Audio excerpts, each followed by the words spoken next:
A deadly drone strike, a fallen soldier, and northern Israel under fire again. As Hezbollah escalates attacks from Lebanon, the question now is no longer if this front is heating up, but how far it could go.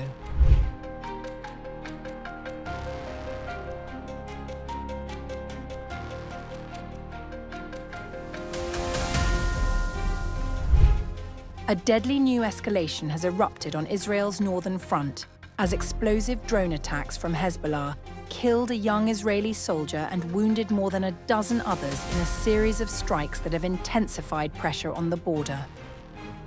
The Israel Defense Forces cleared for publication on April 30th that Sergeant Liem Ben Hamo, 19, from Herzliya, was killed in combat in southern Lebanon. He was a combat soldier in the Golani Brigade's 13th Battalion. According to the IDF, Ben Hamo was killed when an explosive drone struck in southern Lebanon. Another soldier was moderately wounded in the same incident. His death brings the number of Israeli soldiers killed in Lebanon since the launch of Operation Roaring Lion in late February to 16. Earlier on Thursday, 12 additional IDF soldiers were wounded when another explosive drone directly hit a military vehicle near Moshev Shomera in the western Galilee. 2 soldiers were reported moderately wounded, while the other 10 sustained light injuries. The drone reportedly targeted an artillery battery. The vehicle hit was identified as an Alpha armored personnel carrier used to transport artillery shells. The strike ignited a fire and reportedly triggered secondary explosions of ammunition inside the vehicle. The IDF also confirmed that Hezbollah downed an Israeli Zeke drone, also known as the Hermes 450, in the Nabatea area after firing a surface-to-air missile. The military said the incident was under review and added there was no concern of an information leak. Thursday's attacks followed a string of Hezbollah operations the previous day, including explosive drones launched towards Israeli troops south of the forward defense line. Those drones struck near Israeli forces, although no injuries were reported in that round of attacks. In response, the IDF said troops from the 146th Division, working with the Israeli Air Force, killed 5 Hezbollah fighters operating near Israeli forces in southern Lebanon. The military also said it had begun striking Hezbollah infrastructure in southern Lebanon earlier on Thursday. Israeli officials described the latest incidents as further violations of ceasefire understandings by Hezbollah. They warned that the current situation allows the group to regroup and continue threatening Israeli troops and communities along the northern border. The IDF said it would continue operations to remove threats to civilians and soldiers, in line with directives from Israel's political leadership.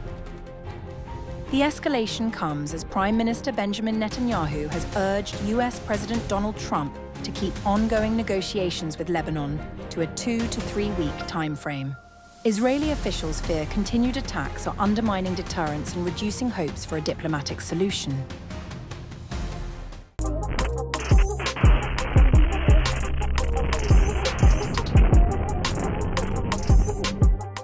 The northern Israeli town of Kiryat Shmona has lost nearly half its population since October 7, 2023.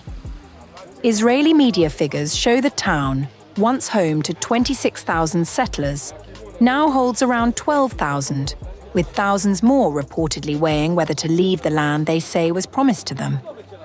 The hollowing out of Kiryat Shmona tells a wider story. As of April 29th, Israel's health ministry says 8,513 people have been wounded since the launch of Operation Roar of the Lion, with 612 of those injuries recorded on the northern front bordering Lebanon. 16 new cases were reported in the 24 hours prior to the ministry's update. The IDF Chief of Staff Ayal Zamir visited troops stationed inside southern Lebanon and made clear the military's position. On the combat front, there is no ceasefire. You continue to fight, to remove direct and indirect threats from the northern communities, to thwart terror infrastructure, to locate and kill terrorists. Zamir added that Israeli forces would not withdraw from the security buffer zone in southern Lebanon, until what he called long-term security for northern Israeli communities is in place.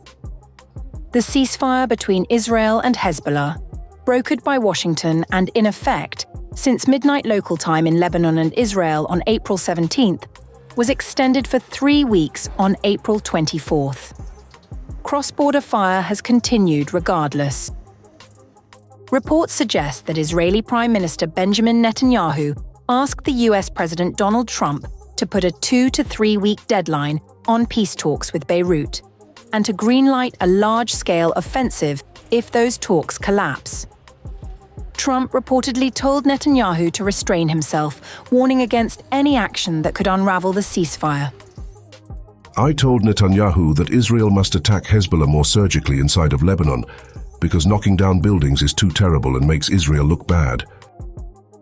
Trump, meanwhile, took aim at Tehran directly, blaming both Iran and Hezbollah for what he called the ruination of Lebanon, while leaving the door open for the country's recovery.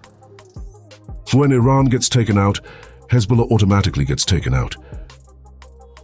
On the other hand, the Lebanese, caught in the middle of a war that is not even theirs, do not have the option of leaving. For the country's 1.24 million people now facing food insecurity in the months ahead, the ceasefire is a matter of life and death.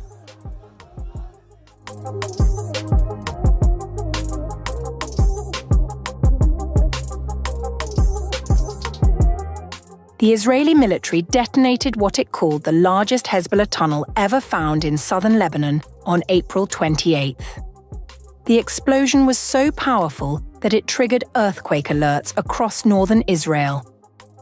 The tunnel was located near the Lebanese village of Kontara, and the IDF did something unusual before setting it off. Hours before the blast, residents across a wide stretch of northern Israel, from Rosh Hanikra on the Mediterranean coast all the way east to the Golan Heights, received a direct warning from the military. The message told them, in plain language, what was coming. In several hours, IDF Northern Command will destroy a large weapons infrastructure that was located during the war and prepared for detonation in recent days. Communities near the blast zone will receive separate instructions. However, the echoes of the explosion may be heard throughout the Galilee and even in the Golan Heights. At 5:30 in the evening, residents of Misgav Am, Manara, Margaliot, and Metula were told to stay indoors and away from large windows.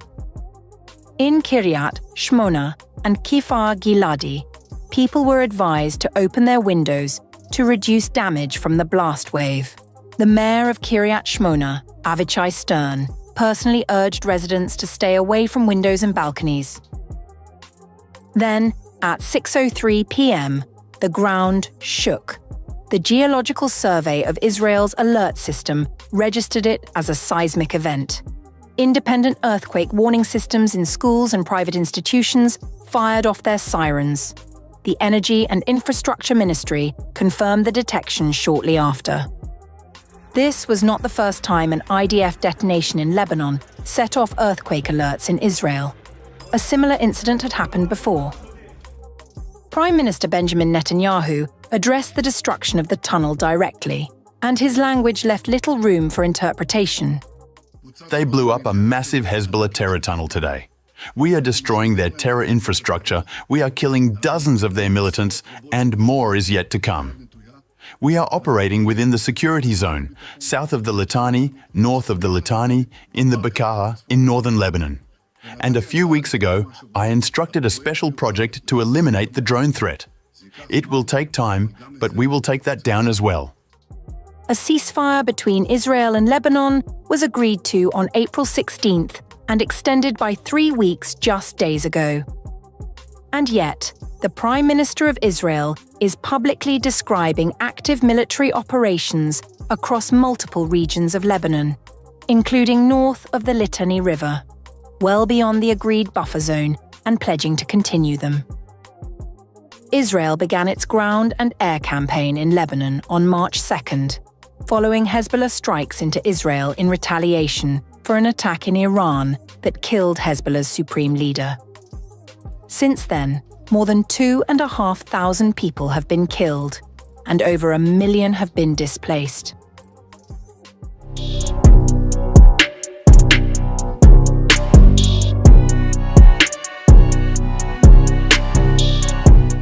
Less than 24 hours after a ceasefire between Israel and Hezbollah officially took hold, Israel struck. The Israeli military confirmed it carried out multiple strikes in southern Lebanon, targeting what it called Hezbollah operatives who had, in its words, violated the ceasefire understandings. One operative was killed in a drone strike while traveling on a motorcycle between the southern Lebanese towns of Kunain and Beit Yahoun. Then, Israeli forces hit a Hezbollah tunnel shaft after spotting militants entering it. Artillery fire followed in support of ground troops still operating several kilometers deep inside Lebanese territory. The IDF was direct about its position. Actions of self-defense and the removal of threats are not limited by the ceasefire. Now, that's a significant line, because just a day earlier, President Donald Trump had said Israel was prohibited from bombing Hezbollah targets.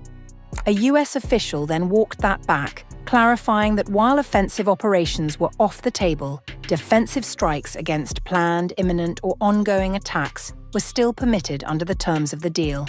Israel also disclosed that just minutes before the ceasefire took effect Thursday night, its elite Shaldag unit had seized control of a strategic ridge north of Mount Hermon, a last-second land grab, approved personally by IDF Chief of Staff Lieutenant General Eyal Zamir, carried out as the clock ran down.